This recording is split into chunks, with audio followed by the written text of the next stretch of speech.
Hello friends, welcome back to Santosh kitchen. આ ઉનાળાની ગરમીની અંદર ઠંડક આપે તેવા બે જ્યુસની રેસીપી છે તે હું આજે તમારી સાથે શેર કરીશ। એકદમ સહેલી અને ખૂબ ઓછા ઇન્ગ્રીડિયન્ટ્સથી બની અને તૈયાર થઈ જાય છે અને આ શરબતથી તમને લૂ પણ નહીં લાગે અને શરીરની અંદર ઠંડક બની રહે છે। તો આ સરસ મજાની રેસીપી છે તે બંને તમે જરૂરથી ટ્રાય કરજો અને જો વિડીયો પસંદ આવે તો વિડીયોને લાઇક કરજો, શેર કરજો અને મારા ચેનલને સબસ્ક્રાઈબ કરી લેજો। તો ચાલો આપણે બનાવવાની શરૂઆત કરીએ। તો સૌથી પહેલાં અહીંયા મેં બીટનું જ્યુસ છે તે બનાવેલું છે। બીટનું જ્યુસ બનાવવા માટે આપણે એક બીટ અને તેની અંદર ગાજર છે તે એડ કરીશું। એના માટે મેં પહેલેથી જ બીટ છે તેને છાલ ઉતારી અને રાખી લીધેલું છે। ગાજર અને બીટ બંનેની છાલ ઉતારી અને તેના આપણે નાના નાના ટુકડા છે તે કરી લેવાના છે। પછી તેને આપણે એક મિક્સર જારની અંદર એડ કરીશું। અહીંયા જો તમારી પાસે મિક્સર ના હોય તો તમે ચોપરની અંદર પણ ચોપ કરી શકો છો, પરંતુ તેની અંદર એકદમ ક્રશ નહીં થાય એટલા માટે જો મિક્સર હોય તો તેની અંદર જ ક્રશ કરવું। પછી આપણે તેની અંદર થોડું એવું પાણી છે તે એડ કરી દઈશું। પાણી એડ કરી અને એકદમ સારી રીતે તેને પીસી લેવાનું છે। તો હવે તમે જોઈ શકો છો કે એકદમ સરસ એવી ગ્રેવી જેવું બની અને તૈયાર થઈ ગયું છે। અહીંયા પાણી છે તે ખાસ એડ કરવું, નહીંતર એકદમ થીક છે તે બનશે। હવે આપણે તેને એકદમ સારી રીતે ગાળી લેવાનું છે। અહીંયા બીટરૂટ છે તે એકદમ થીક હોય છે એટલે એને આવી રીતે પ્રેસ કરી અને આપણે ગાળી લઈશું। આવી રીતે પ્રેસ કરતા જશો એટલે એકદમ સરસ કોરું એવું બીટરૂટ છે તે થઈ જશે। હવે તમે જોઈ શકો છો કે બધું જ પાણી છે તે નીકળી ગયું છે અને એકદમ કોરું આ ખમણ જેવું જે રહ્યું છે તેને તમે સૂકવી અને પાવડર પણ બનાવી શકો છો। તો તેને ફેંકવું નહીં, તેનો પાવડર છે તે બનાવી લેવો।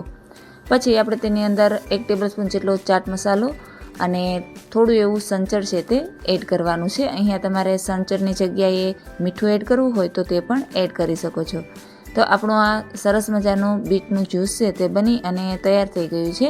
તો આ ઉનાળાની અંદર તમે એક વખત જરૂરથી ટ્રાય કરજો, બધાને ખૂબ જ ભાવશે। અને જો આની અંદર તમારે બરફ એડ કરવો હોય તો બરફ પણ એડ કરી શકો છો। તો આપણું બીટનું જ્યુસ છે તે તૈયાર છે। હવે આપણે બીજી રેસીપી જોઈશું। દ્રાક્ષનું જ્યુસ છે તે બનાવીશું। એના માટે અહીંયા 1 વાટકી જેટલી દ્રાક્ષ છે તે મેં લીધેલી છે। દ્રાક્ષને એકદમ સારી રીતે ધોઈ અને પછી લેવાની છે। એને એક મિક્સર જારની અંદર એડ કરી દેવાની છે। અહીંયા દ્રાક્ષ છે તેને થોડીવાર પલાળી અને પછી લઈશું તો તેની અંદર કેમિકલ છે તે બધા જ નીકળી જશે અને ગળું છે તે પણ નહીં બળે, એટલા માટે એકદમ સારી રીતે ધોઈને લેવી। પછી તેની અંદર 1 ચમચી જેટલી ખાંડ છે તે એડ કરી અને એકદમ સારી રીતે પીસી લેવાનું છે। અહીંયા આપણે આની અંદર પાણી છે તે એડ નહીં કરીએ, કારણ કે દ્રાક્ષની અંદર પાણી છે તે રહેલું હોય છે એટલે પાણીની જરૂર નહીં પડે। તમે જોઈ શકો છો કે એકદમ સરસ એવું પીસાઈ અને તૈયાર થઈ ગયું છે। તો હવે આપણે એને એકદમ સારી રીતે ગાળી લેવાનું છે। જે આવી રીતે ચમચીથી પ્રેસ કરશું એટલે એકદમ સરસ એવું બધું જ્યુસ છે તે અલગ થઈ જશે અને જો દ્રાક્ષના કોઈ ગાંઠા રહી ગયા હોય તો તે પણ અલગ થઈ જશે, જેથી કરી અને એકદમ સરસ એવું જ્યુસ છે તે બની અને તૈયાર થઈ જશે। તો હવે આપણું આ દ્રાક્ષનું સિરપ છે તે બની અને તૈયાર થઈ ગયું છે। એકદમ ઘટ હોય છે, એના માટે આપણે તેની અંદર પાણી થોડું એડ કરવું પડે, એટલા માટે 1 ગ્લાસની અંદર પહેલાં આપણે સિરપ છે તે એડ કરી દઈશું। પછી તેની અંદર થોડા એવા બરફના ટુકડા એડ કરવાના છે। 1 ચમચી જેટલો આપણે તેની અંદર ચાટ મસાલો છે તે એડ કરીશું અને 1 ચમચી જેટલો આપણે તેની અંદર સંચળનો પાવડર છે તે એડ કરવાનો છે અને થોડું એવું મીઠું છે તે આપણે એડ કરીશું। પછી તેની અંદર આપણે પાણી એડ કરવાનું છે।